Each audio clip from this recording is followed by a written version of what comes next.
अस्सलाम वालेकुम दोस्तों, उम्मीद है आप खैरियत से होंगे।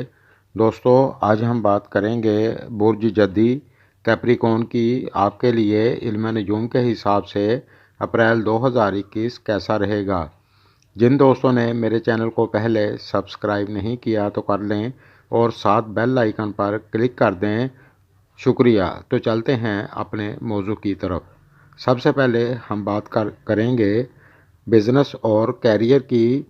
तो जो लोग जॉब करते हैं उनके लिए ये महीना अच्छा रहेगा, आपका कॉन्फिडेंस बढ़ेगा। इस दौरान आप अपने अंदर एक एनर्जी महसूस करेंगे।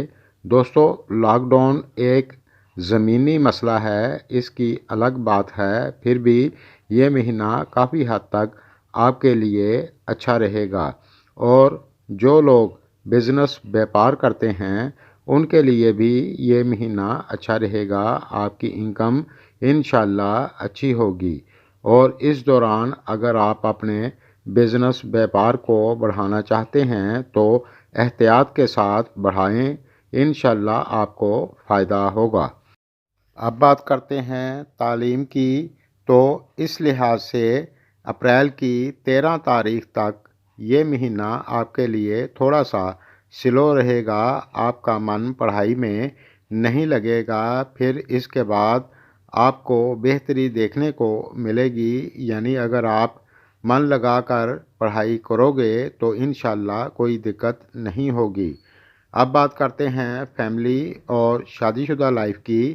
तो जो लोग शादीशुदा हैं उनके लिए ये महीना काफ़ी हद तक अच्छा रहेगा। अप्रैल की 15 तारीख के बाद अगर कोई टेंशन चल रही थी तो वो ख़त्म हो जाएगी और आपका प्यार मोहब्बत बना रहेगा इंशाल्लाह। अब बात करते हैं फैमिली की। तो इस दौरान फैमिली में माहौल मिला जुला रहेगा। इस दौरान आप दीनी कामों में हिस्सा लेंगे और काफ़ी हद तक खुशी का माहौल रहेगा इंशाल्लाह। और जो लोग सिंगल हैं और उनकी अभी तक मंगनी या शादी नहीं हो रही थी तो इस दौरान आपकी बात चल सकती है, आपको इस लिहाज से खुशी देखने को मिलेगी।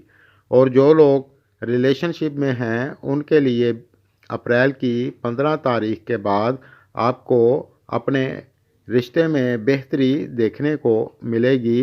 दोस्तों, इस महीने की 13 या 14 तारीख को रमज़ान करीम शुरू होगा। इस महीने की बरकतों को ज़्यादा से ज़्यादा हासिल करें और हस्बे तौफीक सदका देते रहें और हस्बे तौफीक ज़रूरतमंद का ख्याल रखें। इंशाल्लाह आपका ये महीना बहुत खुशियों भरा रहेगा। अब बात करते हैं सेहत की। तो इस महीने में ज़्यादा बद परहेज़ी ना करें, इंशाल्लाह कोई दिक्कत नहीं होगी। और जिन लोगों को हड्डियों में दर्द रहता था या फिर पेट में दर्द वगैरह रहता था तो इस दौरान आपको बेहतरी देखने को मिलेगी।